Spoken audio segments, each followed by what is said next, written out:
para o bem de todos.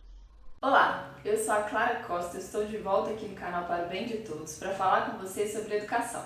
E hoje eu vou falar um pouco de como se estrutura a educação no Brasil. Por que eu escolhi esse tema? Porque se o primeiro passo para a gente mudar a nossa realidade, transformar a educação no Brasil, é a gente conhecer de onde a gente parte, isso é, saber quais são os nossos números, qual é a nossa realidade, o segundo passo é entender de quem é a responsabilidade, para que a gente possa cobrar os resultados. Por que eu digo isso?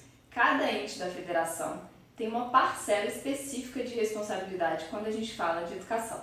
Os municípios são responsáveis pela educação infantil, isso é, aquela que vai do 0 até os 5 anos e 11 meses. Os estados são responsáveis pelo ensino médio e a União é responsável pelo ensino superior e pelo ensino técnico. Vocês devem estar se perguntando por que eu não falei do ensino fundamental. Porque pela nossa Constituição, o ensino fundamental é de responsabilidade compartilhada entre os estados e os municípios. Você também já deve estar aí pensando que isso gera alguns problemas quando a gente vai para a prática. A gente já tem um movimento no Brasil de absorção do ensino fundamental completo pelos municípios, principalmente nas grandes capitais, mas ainda é muito comum a gente encontrar situações, por exemplo, onde o município é responsável do primeiro até o quinto ano, que seria o Fundamental 1, e o estado é responsável pelo sexto ao nono ano. Isso é um desafio quando a gente fala de continuidade de política, garantir que aquela criança que começa o ensino fundamental vai ter um aprendizado contínuo até o final dele. Além disso, a nossa Constituição estabelece um percentual obrigatório de gasto para cada ente da federação na educação. Para os municípios e para os estados, isso corresponde a 25% das receitas.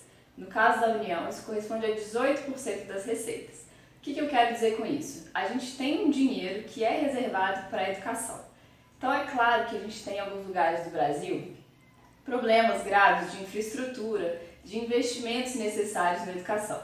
Mas no geral a gente consegue garantir um mínimo. Se a gente for comparar com os países da OCDE, pelos resultados do último PISA, o Brasil gasta cerca de 4 a 5% do PIB na educação.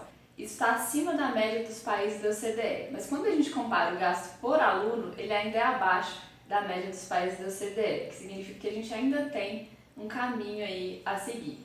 Só que no Brasil, o nosso maior problema não é o dinheiro, o nosso maior problema é gestão. Parece clichê, eu sei, mas é verdade. Eu tenho visto aí secretarias de educação estaduais, municipais, onde o principal problema não é ter dinheiro, é como gastar esse dinheiro garantindo os resultados. Eu vou dar um exemplo para vocês real de contexto de Secretaria de Educação, que eu já ouvi. Na época das nossas vacas gordas, isso é, quando a gente não tinha uma crise econômica, quando a gente não tinha tanta dificuldade com o orçamento público, chegava no final do ano e o município não tinha gastos 25% obrigatórios em educação. O que era feito?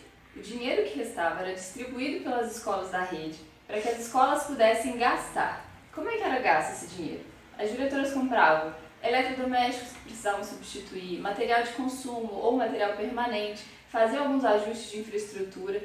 Isso tinha impacto na educação? Tinha, ok, tinha impacto no resultado. Mas se você fosse pensar estrategicamente como um gestor público, priorizar o gasto, esse seria o principal gasto? O gasto que daria mais resultados de aprendizagem? Acredito que não.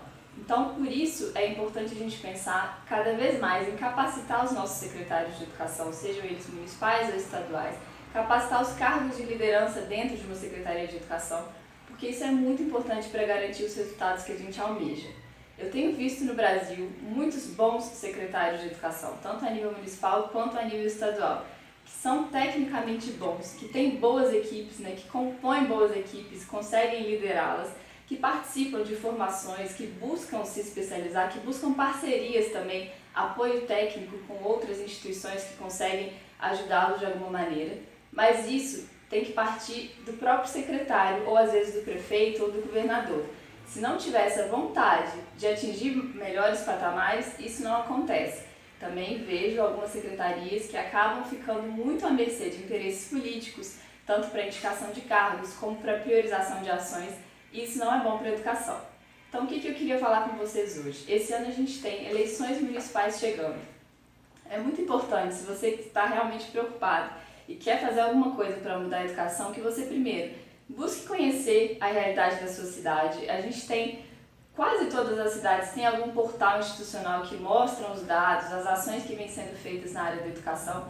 Não fica tão dependente de ver isso nos debates políticos ou nas propagandas políticas, você tem outras formas de buscar isso. Eu vou deixar aqui para vocês na descrição do vídeo o link para alguns sites que eu uso quando eu quero conhecer a realidade de educação de alguma localidade do Brasil, que é o próprio site do INEP, que mostra os resultados oficiais das avaliações feitas a nível de Brasil, mas que conseguem também descer até o nível escola, se você tiver interesse, e o QEDU, que é um outro site que também consolida de uma maneira muito fácil e clara de entender resultados de educação.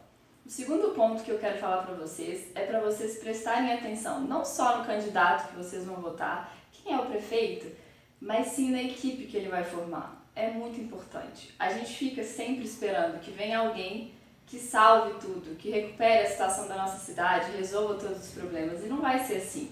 A gente tem que olhar também para a equipe que ele vai escolher, porque uma boa equipe é que vai fazer a diferença na educação. E além disso, quando passarem as eleições, não deixe de acompanhar os resultados e as ações que vêm sendo feitas. Às vezes a gente só para olhar quando tem alguma eleição que a gente precisa votar, e aí a gente olha os resultados da cidade, mas aí passam 4 anos e a gente de novo esquece, não acompanha. Não, mesmo se você não for pai ou se você não tiver seu filho na rede pública, busque saber o que está acontecendo. Cobre resultados, porque só assim que a gente vai conseguir promover o desenvolvimento da cidade e do nosso país. A gente ainda tem muita coisa para falar sobre educação aqui. Hoje eu quis fazer um vídeo bem focado para responder uma pergunta que eu recebi depois do último vídeo, que era como é que eu posso ajudar a mudar a realidade da educação na minha cidade. Então espero que vocês tenham gostado das sugestões. Se vocês ainda têm dúvidas, ainda querem conversar sobre esse assunto, escrevam para mim, que eu vou ficar muito feliz de conversar com vocês sobre isso. Se você gostou desse vídeo, eu peço que você curta, compartilhe com os seus contatos. Também se inscreva no canal, aqui a gente fala não só de educação, mas de outros assuntos como saúde, política, música, cultura. Tem muita coisa interessante. Obrigada e até o próximo vídeo.